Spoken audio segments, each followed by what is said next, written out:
Now, this movie isn't great here. No, it's not great cinema, but it's a movie that coulda is entertaining enough.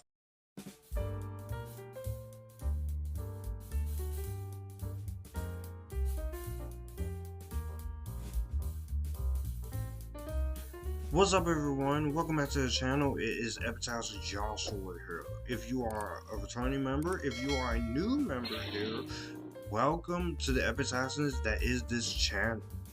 This is Joshua Drake. I talk movies, TV, and on a few occasions music and anime, and I'm going to give you guys just my little quick review of Back in Action. This is no, not that one. No, not the Looney Tunes one either. There you are. There we go. This is directed by Seth Gordon, written by him and Brendan O'Brien. It stars Jamie Foxx, Cameron Diaz, Andrew Scott, Jamie Demetriou, Kyle Chandler, and Glenn Close. Back in Action tells the story of two spies, elite spies named Matt and Emily, and they jump back into action in the world of espionage when their cover is blown, 15 years after vanishing from the CIA to start a family. Going into this movie, I was actually kind of interested to see how this would turn out. I wasn't totally against this movie. I was actually pretty interested to see how this concept will be because it's something we've seen before, but it's pretty much the execution. I was a little nervous when it comes to this movie because, like I said, this is a Netflix movie and this is from the director of Baywatch, which was a movie that I thought was a guilty pleasure, but I thought that some people didn't really enjoy. And he also directed Horrible Bosses and Four Christmases and Identities. So the guy has a pretty interesting track record in terms of movies, but I was still willing to give this a shot. And here's what I'll say when it comes to a movie like this. Back in Action is not a complete train wreck here.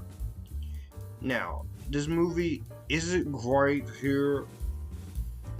No, it's not great cinema, but it's a movie that coulda is entertaining enough, but could have been a little bit better. So I will say this. Starting off with the positives, of course, is one of the things I was interested to see is, of course, Cameron Diaz is back. First, I will say Cameron Diaz, it's great to see her back when it comes to acting wise. It may not be the best choice here, but I will say for this is a good start to see her back after a 10-year retirement grace period of acting. She she always is a great actress, even if it's not the best movies.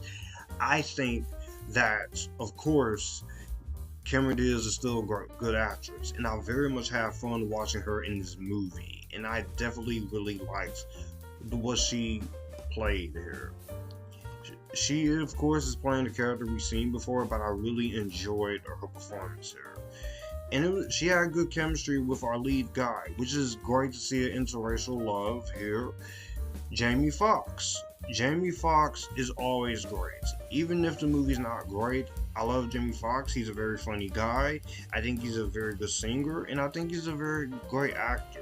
Whether it's comedic roles like the Jamie Foxx show or stuff like Horrible Bosses or Baby Driver or Spider-Man No Way Home, or whether it's his dramatic roles like his Oscar-winning role in Ray and stuff like Dreamgirls, Django Unchained. I just like seeing Jamie Foxx do what it is that he's do, and I think these guys pretty much have some pretty decent chemistry, and they enjoyed themselves a lot. And so I really will say these two are the best part of the movie. The rest of the supporting cast is also pretty good here. You have people like Kyle Chandler and such in this. You also have Glenn Close and Andrew Scott. I thought he was pretty decent for an Irish actor. Jamie Demetriou is definitely the weakest link as the villain. He is pretty yeah, whatever. McKenna Roberts and Rylan Jackson is pretty entertaining as the two kids here. They do have some fun chemistry there, and I think they do a very strong job. The action, of course, is pretty competent. There are some pretty competent action scenes, even though it's the same kind of been there and done that situation when it comes to Netflix. But I will say the way it's handled, it depends on the execution. And I think the execution really does make this a lot more entertaining than what it's trying to be. And I really did like Seth Gordon's action direction. Some of the comedy, of course, is funny for the most part. There are some comedy beats that doesn't hit, but I will say when the comedy hits, and I think it really does do a solid job for what we is given. So absolutely, I think it was actually good. The action, of course, and cinematography, of course, is pretty entertaining. I do like the cinematography, of course. It's not something to run home about before a Netflix movie. It's pretty decent. The editing, of course, is decent. It's 114 minutes. It gets you straight in, it gets you straight out. The music by Christopher Leonard is pretty much good enough as well. So I will say those parts I actually think are very decent and fairly good. So that is a lot of good praise I can say when it comes to the movie. Where the movie does falter is that there are some jokes here that is just not very funny, and I will say there are things when it comes to the comedy that I wish could have been expanded more, or wish they could have done a lot more with. And I will say, for the fact that this is one of the first movies to start off the year, you could have done a lot more into some of that comedy and play it a little bit more. But I will say this about it. It was doing its job, and you made sure to do your job in the best way possible. And they really did do a good job in the best way possible. So I definitely really quite enjoy a lot of what it had to offer. But there were just some moments of comedy I thought just didn't really work a lot as well. The villain is extremely generic in this. Man. I know it's hard to create good villains, but you can at least try a little harder than some of these villains that we've been getting lately between this and DC and Marvel. You can make good villains. It's not hard. It's not difficult. So that's just something I feel like they kind of just slacked on a little bit. Just a little slack a little bit. I will say there are moments where it's predictable and you definitely know where this is gonna go. It's not trying to reinvent the wheel or anything like that. So that is one of my bigger criticisms into it.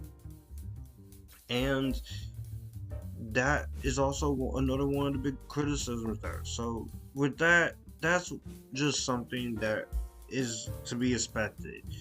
If you can take it, you may like this movie more, but if not, you will not like this movie as much. But this is a very solid little adventure. Now, it's not something to run home about. It's not gonna be the greatest action movie ever made, but for a Netflix streaming movie that I did see some mixed reactions for, I will say for my personal enjoyment, I did have some decent fun with it. Is it something I'll watch again? Yeah, I'll watch it again in the background. But I'll just say this: if you are someone who doesn't like a lot of these Netflix or action movies, okay, that's fine. But I was still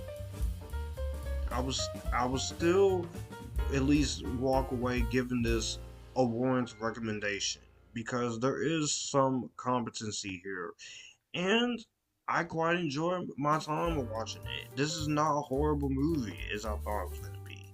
This is actually a lot better than what I thought it was gonna be. Is it perfect? No, I'm not saying this is something you need to get off your ass and go see right now. But if you are a fan of Cameron Diaz and Jamie Foxx and you're looking for something decent, you can watch this. But again, some of you may not like this movie, and that's cool.